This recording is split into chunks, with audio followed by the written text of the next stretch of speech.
Om Namo Bhagavate Vasudevaya.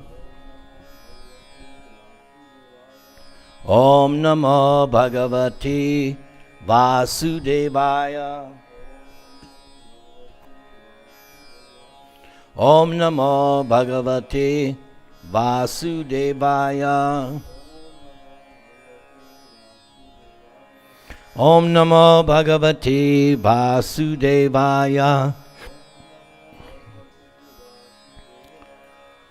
So we started, last time we were here, we started the new program of reading all the translations for the chapter before starting the class. So today's chapter is chapter 14, the three modes of material nature.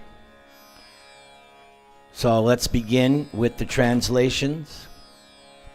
The Supreme Personality of Godhead said, "Again I shall declare to you this supreme wisdom, the best of all knowledge, knowing which all the sages have attained the supreme perfection.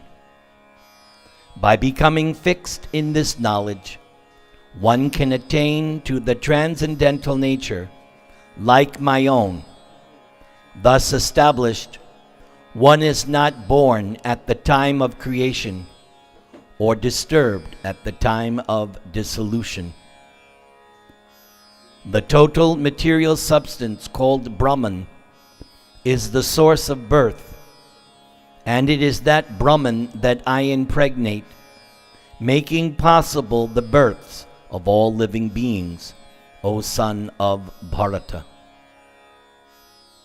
It should be understood that all species of life, O son of Kunti, are made possible by birth in this material nature, and that I am the seed-giving Father. Material nature consists of three modes: goodness, passion, and ignorance. When the eternal living entity comes in contact with nature, O mighty-armed Arjuna, he becomes conditioned by these modes. O sinless one, the mode of goodness, being purer than the others, is illuminating, and it frees one from all sinful reactions. Those situated in that mode become conditioned by a sense of happiness and knowledge. The mode of passion is born of unlimited desires and longings, O son of Kunti, and because of this, the embodied living entity is bound to material fruitive actions. Text number 8. O son of Bharat, know that the mode of darkness born of ignorance is the delusion of all embodied living entities. The results of this mode are madness, indolence, and sleep, which bind the conditioned soul. O son of Bharat, the mode of goodness conditions one to happiness, passion conditions one to fruitive action, and ignorance, covering one's knowledge, binds one to madness. Text 10. Sometimes the mode of goodness becomes prominent, defeating the modes of passion and ignorance, O son of Bharat. Sometimes the mode of passion defeats goodness and ignorance, and at other times, ignorance defeats goodness and passion. In this way, there is always competition for supremacy. The manifestation of the mode of goodness can be experienced when all the gates of the body are illuminated by knowledge. O chief of the Bharatas, when there is an increase in the mode of passion, the symptoms of great attachment, fruitive activity, intense endeavor, and uncontrollable desire and hankering develop.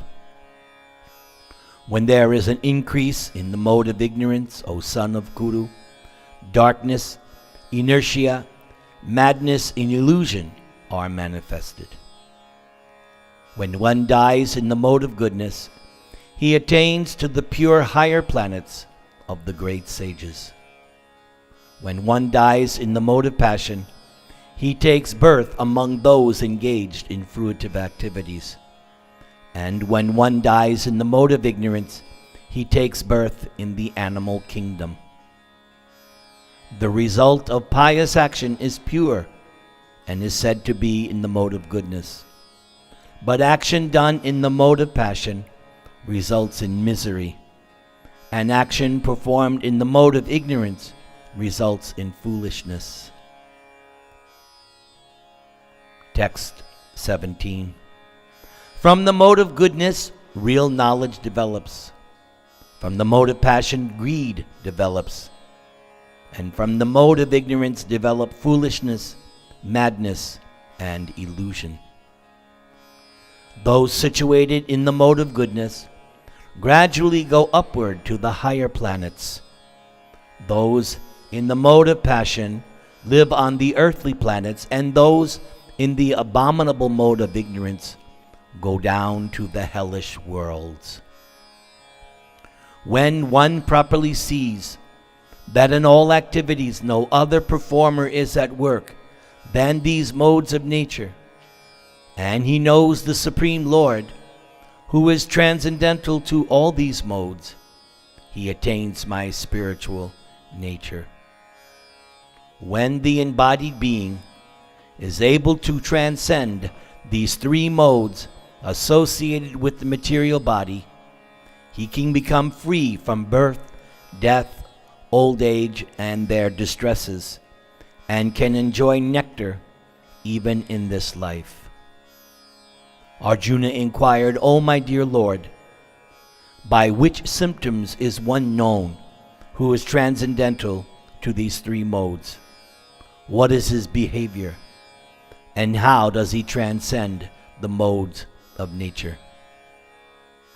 The Supreme Personality of Godhead said, "O son of Pandu, he who does not hate illumination, attachment, and delusion when they are present, or long for them when they disappear, who is unwavering and undisturbed through all these reactions of the material qualities, remaining neutral and transcendental, knowing that the modes alone are active, who is situated in the self, and regards alike happiness and distress, who looks upon a lump of earth, a stone, and a piece of gold with an equal eye, who is equal toward the desirable and the undesirable, and who is steady, situated equally well in praise and blame, honor and dishonor, who treats alike both friend and enemy, and who has renounced all material activities.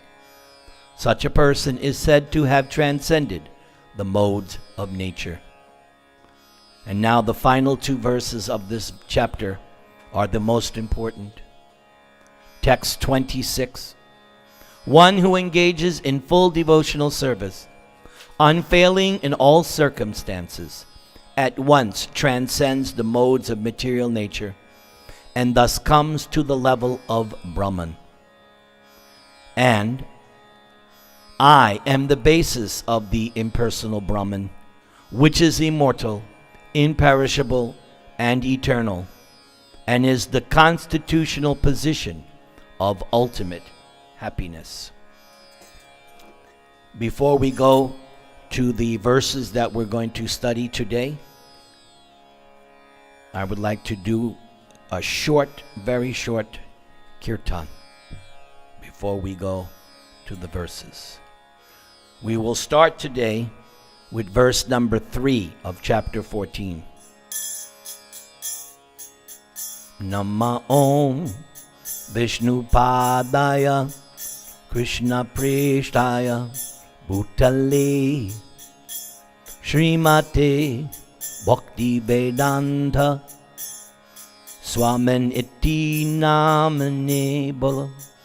Nama Om Vishnu Padaya Krishna Prishtaya Bhutale Srimate Bhaktivedanta Swaminiti Namane. Namaste Saraswati Devi Gauravani Pracharini Nirvishesha Shunyavadi Paschatya Desha Tarine. Everybody. Saraswati Devi Gauravani Charine Nirvishesha Shunyavadi Paschatya Desha Tar. Jaya Sri Krishna Chaitanya Prabhu Nityananda Jaya Advaita Gadadhar Srivasadi Gaur Bhakta Vrinda. Krishna Chaitanya Prabhu Nityananda Sri Advaita Gadadhar Srivasadi Gaur Bhakta Vrinda. Hare Krishna, Hare Krishna, Krishna Krishna, Hare Hare, Hare Rama, Hare Rama, Rama Rama, Hare Hare. Hare Krishna, Krishna Krishna, Hare Hare, Hare Rama, Hare Rama, Rama Rama. Shri Krishna Govinda, Hare Murare, Hare Murare. He Nata Narayana Vasudeva. Om Namo Bhagavate Vasudevaya. Om Namo Bhagavate Vasudevaya. Om Namo Bhagavate Vasudevaya. Om Namo Bhagavate Vasudevaya. Om Namo Bhagavate Vasudevaya.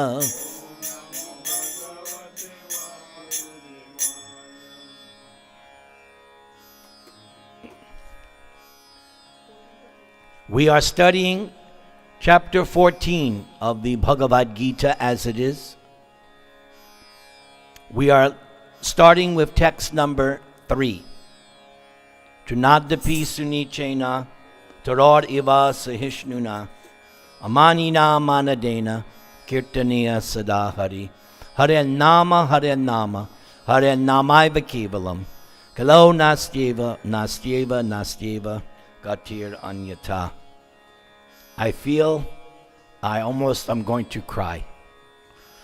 I feel so happy right now. Thank you all for coming. Thank you, and thank you.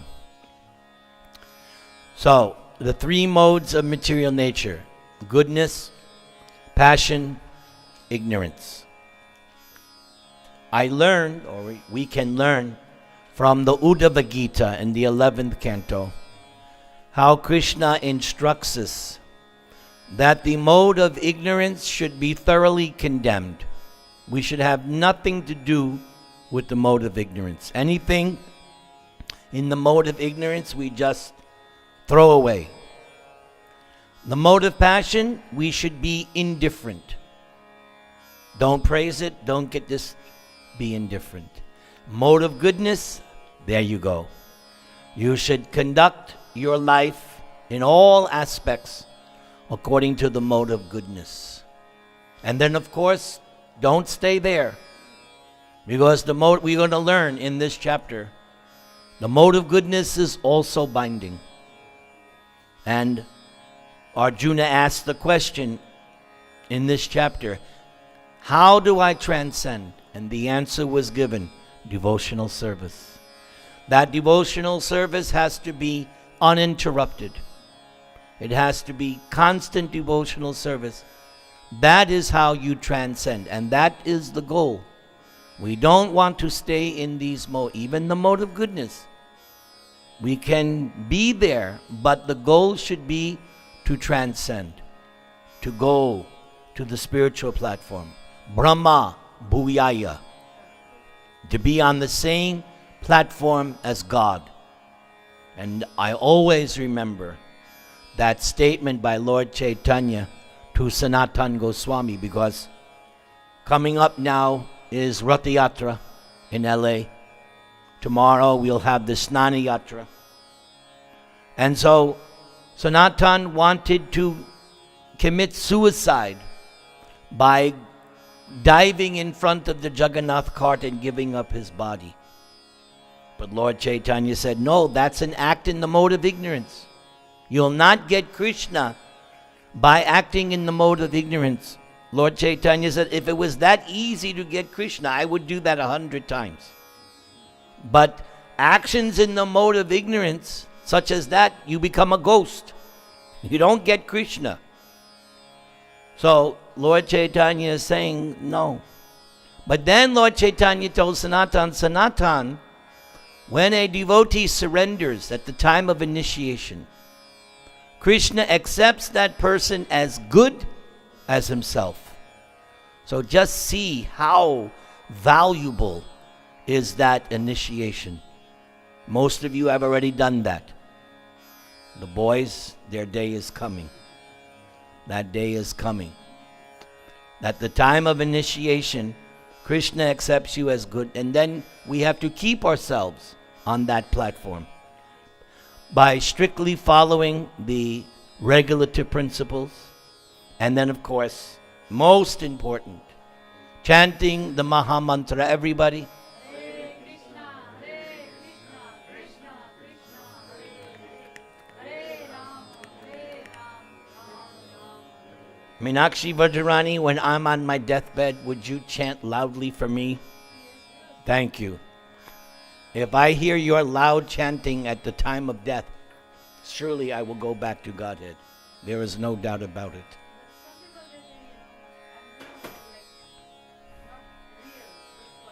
How do they know? How? Well, Meenakshi, I know, I'm not worried about that. I don't listen, but some people say like I that. just want to share. Some people say anything. Yes. What did Prabhupada used to say? When the elephant caravan passes, the dogs will bark. So, as far as I'm concerned, when you're in my programs, you better chant loud. Okay? And when I do the Gita Yagya, whose voice am I listening for? That's right. Meenakshi is right there at every verse. She's right there with me, and I can hear loud, and she doesn't even need a microphone. So you go on with your, and actually, it is said in Chaitanya Charitamrita, Lord Chaitanya liked the loud chanting of Swarup Damodar. He liked the loud chanting. And I should know, I'm also loud chanter. And your Guru Maharaj also was a loud chanter. Did you know that story? When he was a new devotee in Montreal, the devotees complained, you chant too loud. So he used to go to a hill or a mountain. He used to chant. So, and look where he is now. Right? So, loud chanting. Hare Krishna, Krishna Krishna, Hare Hare, Hare Rama, Rama Rama, Hare Hare. All right, shall we begin? Text number 3. Are we ready to proceed? Chapter 14, text number 3. Please repeat. Mama yonir mahad brahma tasmid garbham dadam yaham sambhava sarva bhutanang tato bhavati bharata And now we do the word for words responsively. Mama, my. Yoni, source of birth. Mahat, the total material existence. Brahma, supreme. Tasmin, in that. Garbham, pregnancy. Dadhami, create. Aham, I. Sambhava, the possibility. Sarvabhutanam, of all living entities. Tata, thereafter.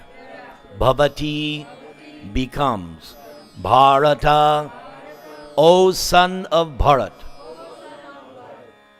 So one thing Prabhupada would sometimes preach, that notice the word aham, I. Krishna is a person. Even in the 4 nutshell verses of Bhagavatam that is found in 2nd Canto, chapter 9, the 4 original verses of Bhagavatam. That first verse, aham, appears so many times. And Prabhupada makes that point, that one should not think that the absolute truth is impersonal. He's using the word aham, I, person. Impersonal cannot say aham. Has to be a person. So the absolute truth in the ultimate sense, ultimate understanding is a person.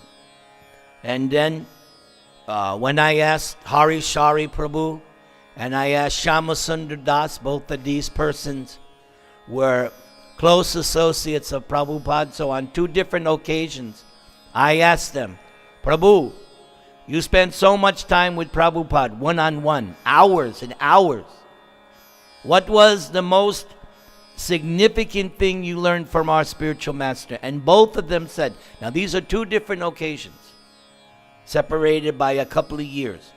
They both said, the most significant thing they learned from Prabhupada, God is a person. And you learn that from Prabhupada. He stresses this. He emphasizes this. Prabhupada, the way he writes his books, you just read his books as they are, you will learn everything you need to know about Vedanta. All right, let's go to the translation. I'm feeling very inspired tonight because inspiration depends on the audience. According to the audience, the speaker is inspired. And if the speaker sees that the audience is not attentive, not enthusiastic, not interested, then he's not inspired. But when I see who I see here today, I'm very inspired. Where's my bell? Very inspired. Jai. All right, please repeat. The total material substance called Brahman is the source of birth. And it is that Brahman that I impregnate,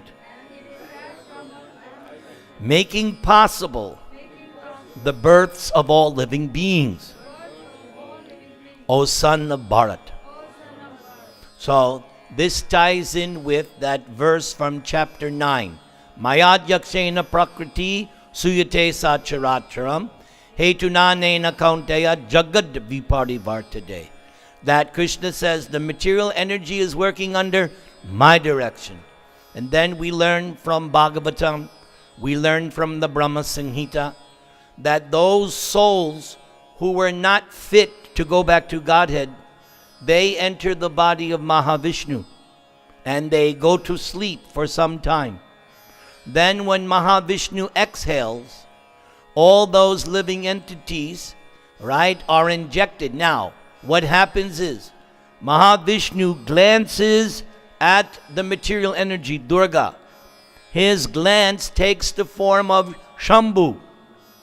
Shambhu engages in sexual union with Durga, and that is how those souls who were in Mahavishnu re-enter the material world and take their births, picking up where they left off. Just like when you go to sleep at night, all your activities cease. But you get up in the morning, you continue where you left off, right? So the same way, the living entities have all these desires, they have all these karmas. So when the time comes for the next creation, they're ready to go. They pick up where they left off and the whole thing goes into motion. Let's look at Prabhupada's purport. Srila Prabhupada ki. So Prabhupada says, this is an explanation of the world. Everything that takes place is due to the combination of Kshetra and Kshetragya. Where did we see those two words? That's right, the previous chapter. That was the opening concept. Kshetra, Kshetragya, the body and the spirit soul.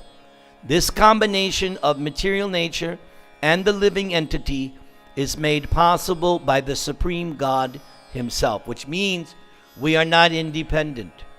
We are not the absolute truth. The absolute truth is independent. We're not. We're part of the absolute. So therefore, in the Bhagavatam, in the first verse, Prabhupada spends some time explaining absolute and relative truth. We're truth, but relative truth. Our existence is dependent on the existence of Krishna. No Krishna, just like, can you have the sun ray without the sun? But if you have sun, you have to have sun ray. So similarly, as soon as there's God, then there has to be Ego Bahasham. The Supreme One became many. So automatically, there are innumerable living entities. Good. The Mahat Tattva is the total cause of the total cosmic manifestation, and that total substance of the material cause, in which there are three modes of nature, is called Brahman. Now, this whole idea, Mahatattva, Brahman, if you would like to learn more about it, then you should read 3rd Canto Bhagavatam, Kapila Dev, and other places in 3rd Canto. You can learn more. I myself, it's not something that I've spent a lot of time studying, but if you're interested, you can read more about this Mahatattva and Pradhan in 3rd Canto, in which there are three modes of nature, is sometimes called Brahman. The Supreme Personality impregnates that total substance, and thus innumerable universes become possible. This total material substance, the Mahat Tattva, is described as Brahman in the Vedic literature. Tasmad etad Brahman nama rupam annang chajayate. The Supreme Person impregnates that Brahman with the seeds of the living entities. The 24 elements, beginning from earth, water, fire, and air, are all material energy, and they constitute what is called Mahad Brahman, or the Great Brahman, the material nature. As explained in the 7th chapter, beyond this, there is another superior nature, the living entity. So I was speaking about this the last time I was at Radharaman Temple, when we had the program a few weeks ago. These two verses in the 7th chapter, verse 4 and 5, they go together. Krishna, first of all, outlines the 8 separated material energies: earth, water, fire, air, sky or ether, mind, intelligence, false ego. These are the 8 separated material energies. Then the very next verse, Krishna says, but beyond this is a superior. So at that time I made the point, if Krishna is saying there's another superior, then these 8 material have to be inferior. Otherwise, why would he say, besides this, there is a superior? So we should, and also another way to look at it, it's inferior, and because it's inferior, Krishna himself doesn't want anything to do with the material nature. He leaves Shiva and Durga to deal with the material. He himself, no. Even if he comes to this material world, he still remains above. If it's a Vishnu Tattva avatar, if it's Vishnu Tattva, he never becomes touched by the material energy. You will find in the Bhagavatam that Lord Shiva, he becomes slightly involved with the material energy. He has to. He is the consort of Durga. So he does have some connection. And we, of course, have lots of connection. We shouldn't think that Lord Shiva is in the same kind of Maya that we are in. His Maya is a little different. His involvement with the material nature is unique and special. Our involvement with material nature, big time. Big. And Krishna, none. No, none whatsoever. No touch of the material energy. And Lord Chaitanya warns us, if you think that Vishnu Tattva God comes to this material world and somehow or other becomes touched by the modes of nature, then that person is an atheist. That means they don't understand this word God. God, by definition, has to be transcendental, untouched, pure, like that. Let's continue. The scorpion lays its eggs in piles of rice, and sometimes it is said that the scorpion is born out of rice. But the rice is not the cause of the scorpion. Actually, the eggs were laid by the mother. Similarly, material nature is not the cause of the birth of the living entities. Yes, that's what the materialistic scientists want you to believe. That you are a product of material nature. That's what they teach. Be careful when you go to college. They're going to teach that. They're going to hammer that. They're going to try and brainwash you that you are a product of material nature. Therefore, don't forget what you read tonight in Bhagavad-gita. I remember there was this nice young boy from Radharaman Temple years ago. When he was your age, he'd come to all the programs. His mother bought him for himself a whole set of Bhagavatams.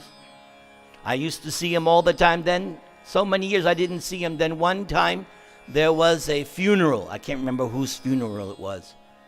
And this boy now, he was in college.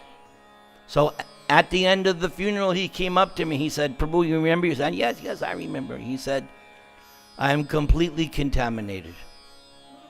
He said, I've gone to college, and one Indian professor told him that according to the Vedas, you can eat beef. And he said, I'm hearing so much nonsense. Now I have so many doubts in my mind. He said, I have completely lost all my upbringing. So be careful. Be very careful. That's why you got to stay with me. Okay, in these college, right, Meenakshi?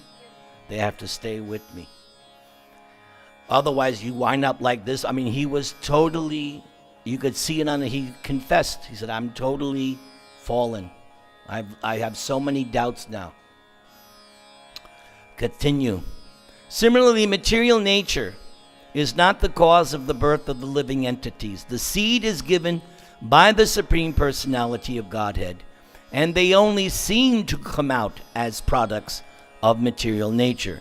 Thus, every living entity, according to his past activities, has a different body created by this material nature, so that the entity can enjoy or suffer according to his past deeds.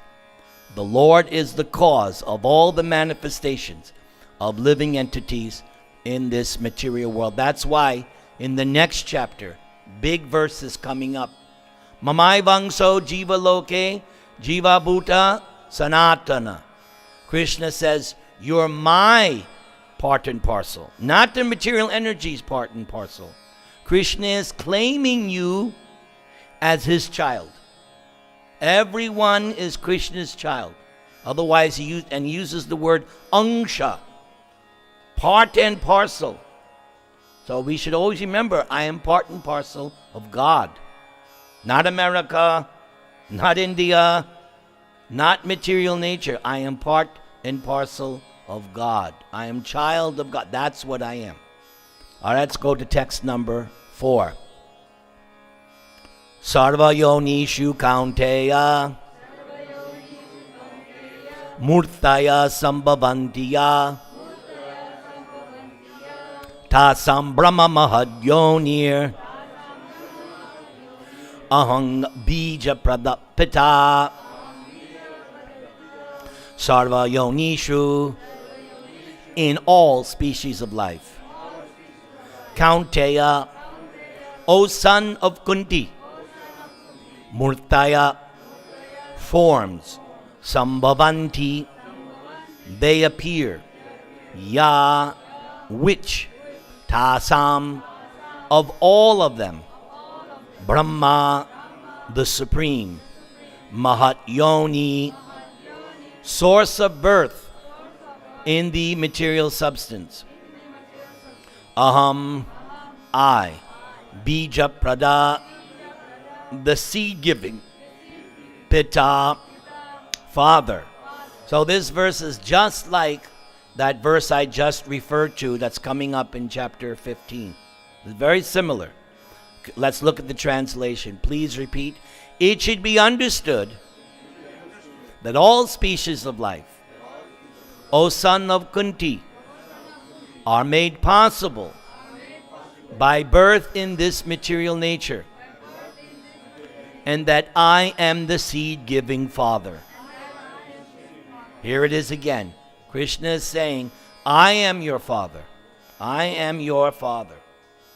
Right? Even in the Christian Bible, what was I brought up? That there are 3 persons in one God. That's how I was taught as a Catholic. So the first is God the Father.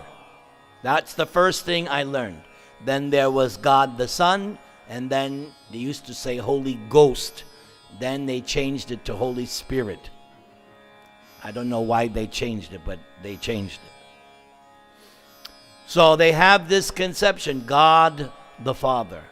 And here in Bhagavad-gita, you get a clear understanding, because what does that mean, He's my Father? I don't know.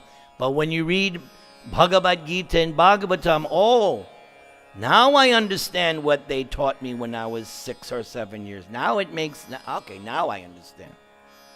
These books give you much clearer, broader, fuller understanding. Purport by Srila Prabhupada. In this verse, it is clearly explained that the Supreme Personality of Godhead, Krishna, is the original Father of all living entities. The living entities are combinations of material nature and the spiritual nature. That's why a few years ago I started interjecting this concept, hybrid. Right? Because hybrid car is electric and gas. Right? So we are also hybrid, material and spiritual, right now. Such living entities are seen not only on this planet, but on every planet, even on the highest, where Lord Brahma is situated. Everywhere there are living entities. Within the earth, there are living entities, even with water and within fire. I was reading in the Mahabharata that Arjuna went into this river or lake, and then he was pulled by Ilupi, and she took him to this place in the river. So there was a whole kingdom, Nagas, that lived in the water. And then you'll read in the Mahabharata that there are different regions as you go north, and then Arjuna went to the heavenly planets where he met his father Indra, and he met all these different kinds of living entities. Bhagavatam also is talking about the different planetary systems. And this is another thing Prabhupada used to preach, that there's living entities everywhere, all over God's creation, above, below. All right, continue. All these appearances are due to the mother material nature and Krishna's seed-giving process. The purport is that the material world is impregnated with living entities who come out in various forms at the time of creation according to their past deeds. So, now you can do a little introspection that you have all grown up in a certain kind of life. All right? The way you were all grown up is different than the way I was grown up. And the way most people here in America are grown up. Why? Because you in your past life did so many pious activities or devotional activities. Therefore, you were placed in particular families.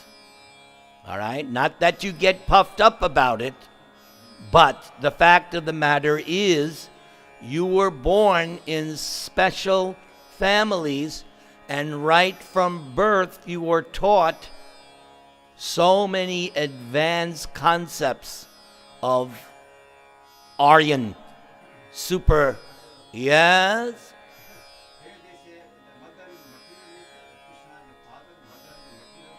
Yes? Yes, I will explain. You recall I talked about all the living entities who were not fit to go to Godhead. They stay where? In the body of Mahavishnu. When it's time for another creation, Mahavishnu glances at Durga, the material nature. That glance takes the form of Shambhu.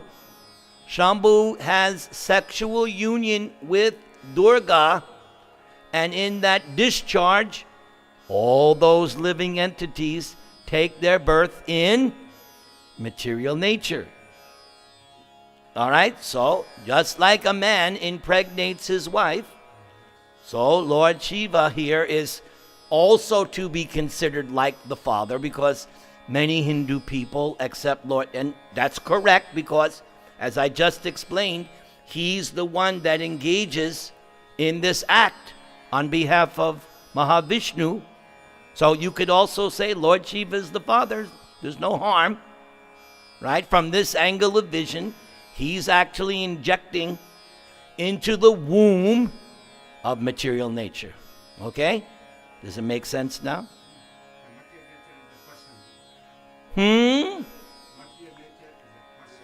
Well, she's represented as Durga, but this is the energy.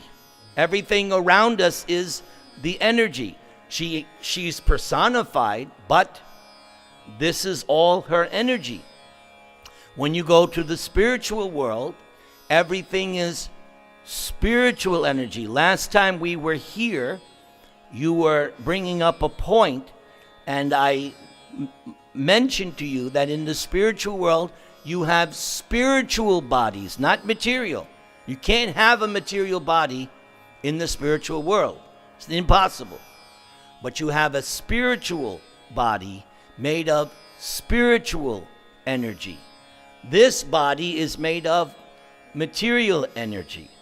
But when you go back home, back to Godhead, the body will be spiritual energy. Eternity, knowledge, bliss. Is this body eternal? Is this body full of bliss? I don't think so. And is this body full of knowledge? No. No. Right? What's the prasad prayer that we say? Oh Lord, this material body is a lump of ignorance. Yeah, it's a lump of ignorance. All right, let's go to text number 5. Lord Brahma, explain. Let's see, explain. He is called the great-grandfather. And Krishna is called in Bhagavad-gita the father of the grandfather.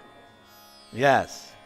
Yes, so that's another, yes, you could say Lord Brahma is, right, because he's the first and everybody comes after him. Yes. Good. I'll give you a ding for that. Very good point. Good today, right, Krishna Kumar? So many nice devotees have come. When Krishna Kumar years ago, there'd only be a few people, right? But then you stuck to it. Then before we knew it, there's no room, too many people, right? And now Krishna is sending all first class devotees. Because that's what Krishna does. When Krishna sees that you are at a nice level, then Krishna, okay, now I'm going to send you a higher clientele. So very good. Hare Krishna, Krishna Krishna, Hare Hare, Hare Ram, Ram Ram. Text number 5. Sattvam Rajastama iti Guna Prakriti Sambhava Nibadnanti Mahabaho Dehe Dehinam Avyayam. Sattvam, the mode of goodness. Raja, the mode of passion. Tama, the mode of ignorance. Iti, thus. Guna, the qualities. Prakriti, material nature. Sambhava, produced of. Nibadnanti, due condition. Mahabaho, O mighty armed one.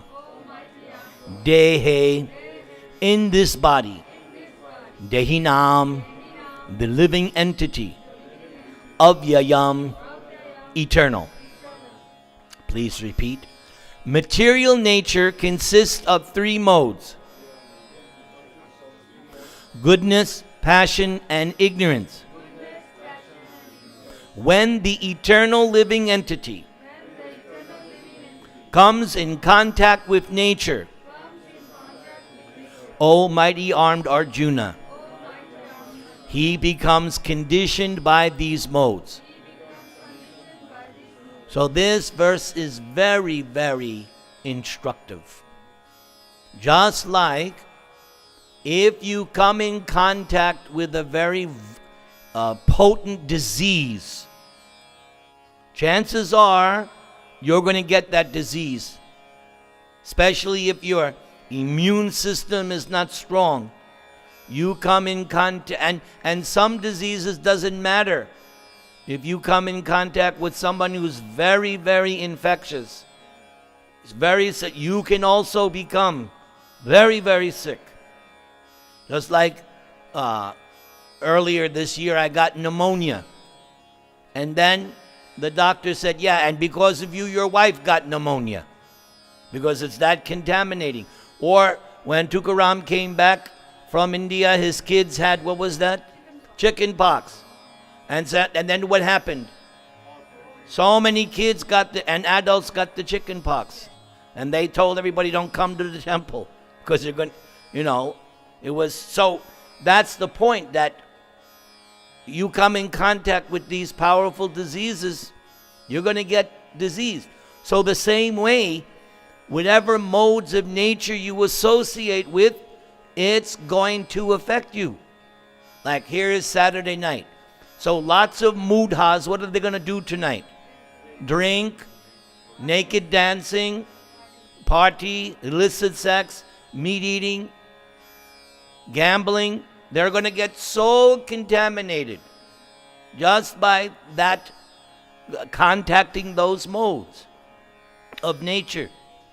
You, on the other hand, you're in a different category. Not only are you not getting contaminated, you're getting purified, antiseptic and prophylactic. By coming to this program, you are not only becoming immune from any kind of contamination, but you're also getting cured, more purified, more spiritually healthy. When Krishna Prema remembers, when I first started doing in 94, I used to tell the first wave of my students that you work all week at a job, you're bound to get contaminated by working that. You can't avoid it. You have to get some kind of contamination. You're with all these kinds of people, dealing with all this kinds of material energy. I'm sorry, don't get mad, but you're going to get contaminated. So I used to say, so therefore you have to come to Namahat to cleanse. And then you have to go to the temple on Sunday again to get cleansed, to get refreshed. And then on Monday, go get contaminated again. But that's what it means to be a householder, right? You're not living in the temple. If you live in the temple and you do devotional service nonstop, okay, it's different. But householder means you're going to work a regular job. That's just the nature of the game. Okay? And now Krishna Prema has decided he's had enough of this game. Right? You've had enough, you told me. Now you're going to retire and do full-time devotional service. Stay pure and clean always. May Krishna fulfill your desire. Everybody chant the Maha Mantra.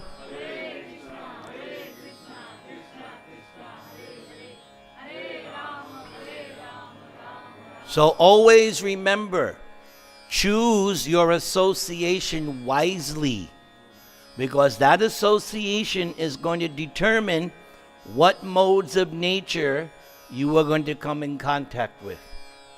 And I warn you, especially the children, there are certain things that are very contaminating, such as television.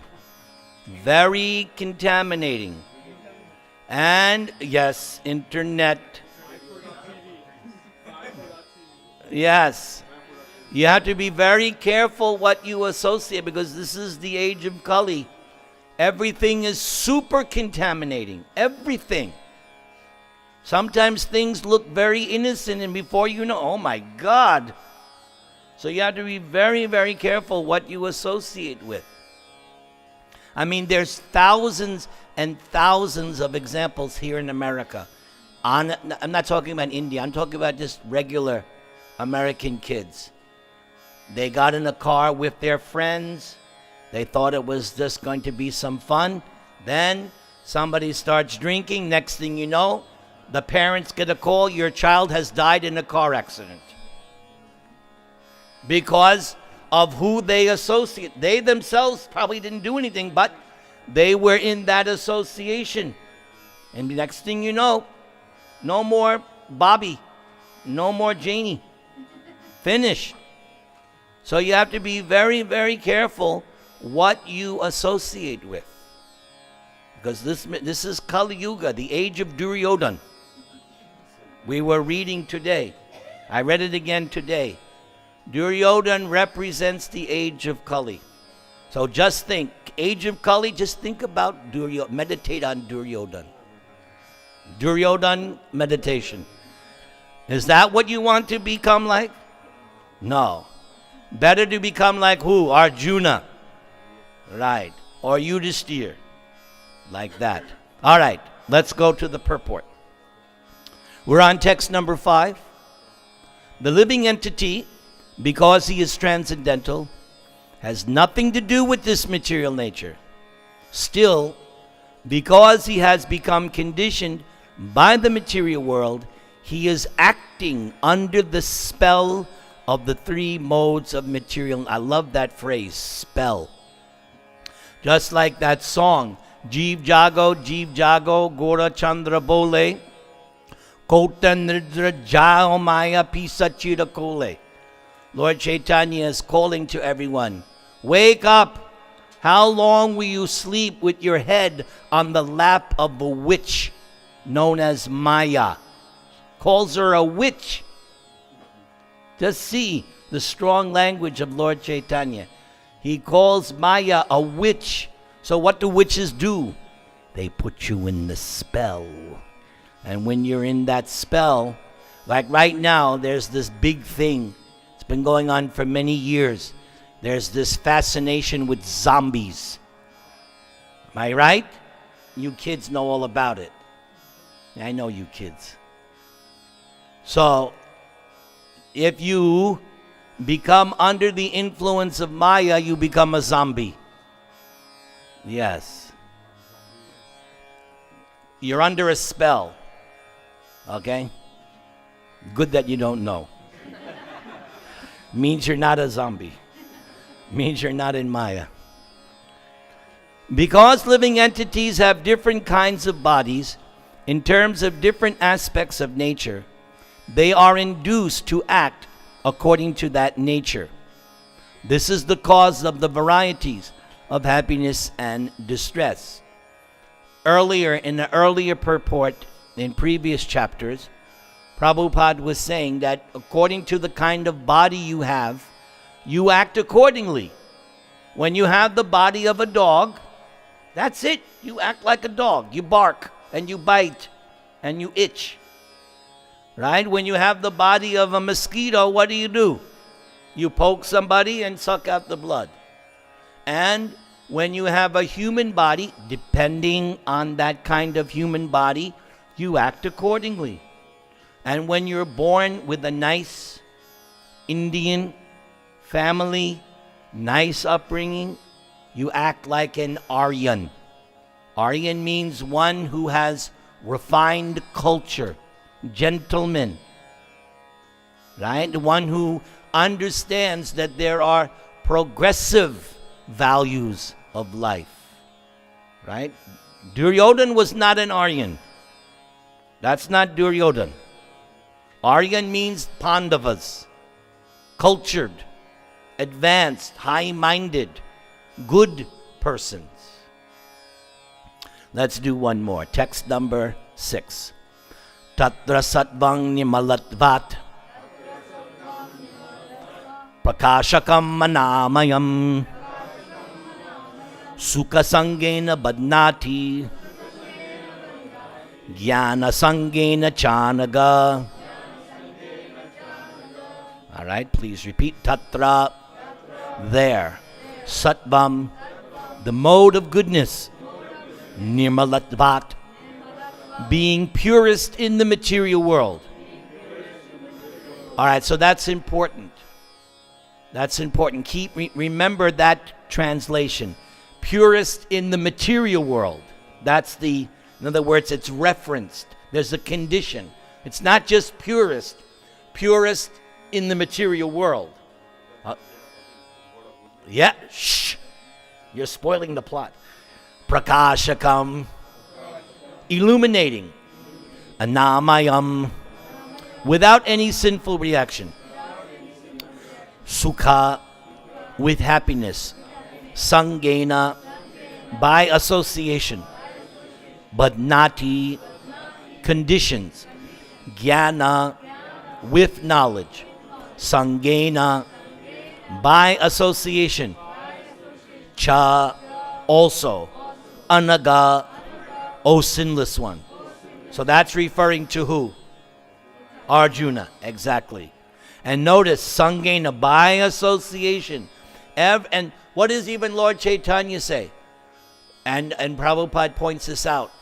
90% of your advancement is due to association. That's amazing. And Lord Chaitanya says, if you can associate with a pure devotee for 1/11th of a second, your whole life can change. There are so many examples. Somebody saw Prabhupada for just a short, immediately something happened. When we do Rath Yatra in 2 weeks, so many people are going to see Jagannath, Balaram and Subhadra on the cart.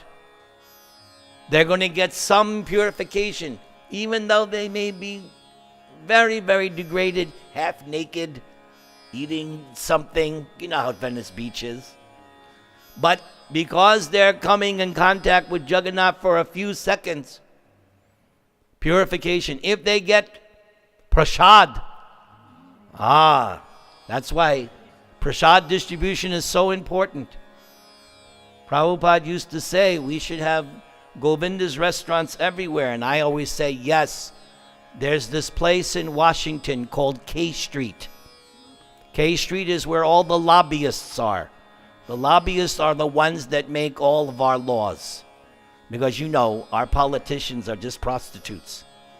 They're just told what they're paid to do. So the real crux of the matter of what's going on in America is that K Street. So let there be Govinda's restaurants. And stop talking. Just eat. Gulab jamans, samosas, pakoras.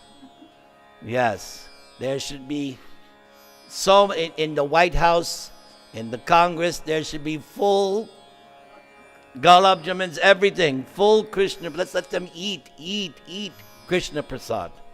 Instead, what do they do when they have their meetings? Wine, meat, like that. One time, Clinton, remember Clinton, President Clinton? He did some function and it was all vegetarian. Yeah, pretty good. But it wasn't Krishna. All right, enough of that. Yes, but something's better than nothing. Yeah, one step at a time for these guys. Did he? Yes, Meenakshi Brajarani Devi Dasi.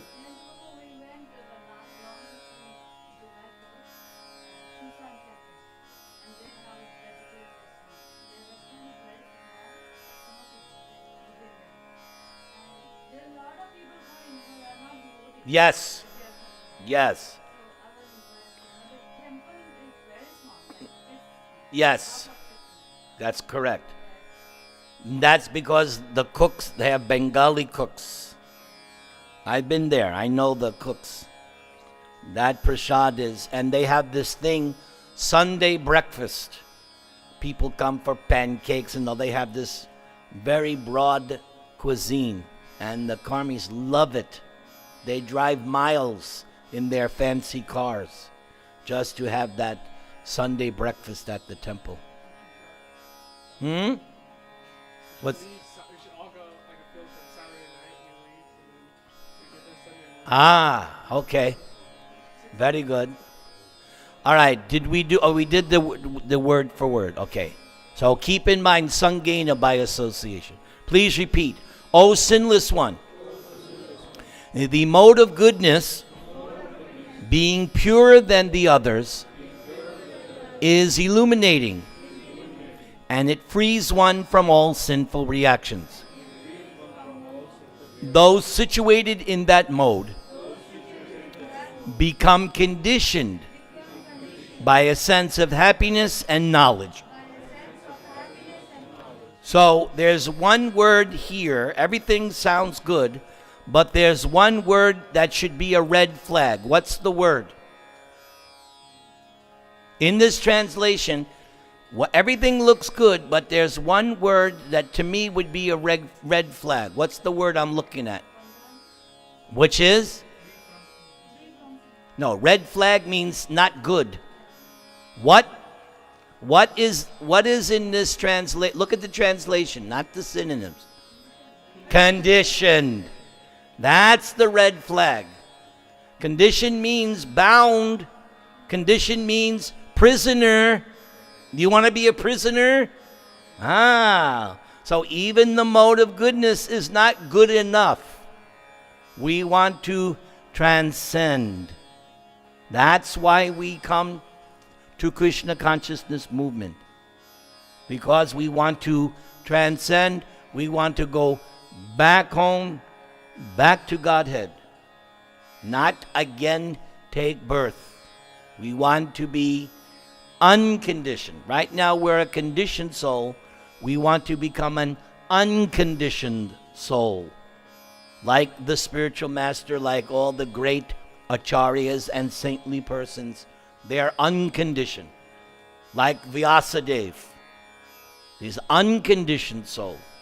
Narada, another one.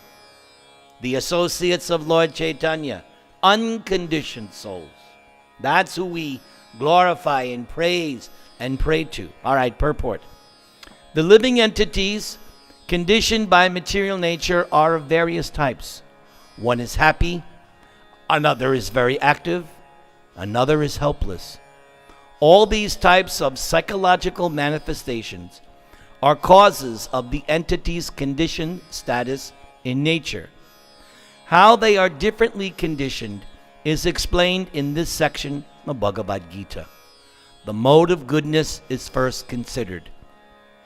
The effect of developing the mode of goodness in the material world is that one becomes wiser than those otherwise conditioned. A man in the mode of goodness is not so much affected by material miseries, and he has a sense of advancement in material knowledge. The representative type is the Brahmana, who is supposed to be situated in the mode of goodness, just like Dronacharya. Dronacharya was a Brahmin, and when he was teaching the Pandavas and the Kauravas, he showed how expert he was. Even though he was a Brahmin, he knew this field of knowledge, how to shoot bows and weapons and all this. So his knowledge was greatly superior, and the Pandavas and the Kauravas wanted to learn from him. And who was Drona's number one disciple? Arjuna. And he really endeavored for that. In other words, it wasn't that he just laid around, yeah, can I be your number one disciple? No. He served Drona very, very, very carefully and was practicing extra all the different things. So he was really diligent. He was doing his sadhana. That's how he became the number one. Not that he just got blessed. No, he had to earn it. All right. The representative type is the Brahmana, who's supposed to be situated in the mode of goodness. This sense of happiness is due to understanding that in the mode of goodness, one is more or less free from sinful reactions. Actually, in the Vedic literature, it is said that the mode of goodness means greater knowledge and a greater sense of happiness. The difficulty here is that when a living entity is situated in the mode of goodness, he becomes conditioned to feel that he is advanced in knowledge and is better than others. What's that called? Pride. Yes, that's the downfall. In this way, he becomes conditioned. The best examples are the scientist and the philosopher. Each is very proud of his knowledge, and because they generally improve their living conditions, they feel a sort of material happiness. This sense of advanced happiness in conditioned life makes them bound by the mode of goodness of material nature. As such, they are attracted toward working in the mode of goodness, and as long as they have an attraction for working in that way, they have to take some type of body in the modes of nature. Thus, there is no likelihood of liberation or of being transferred to the spiritual world.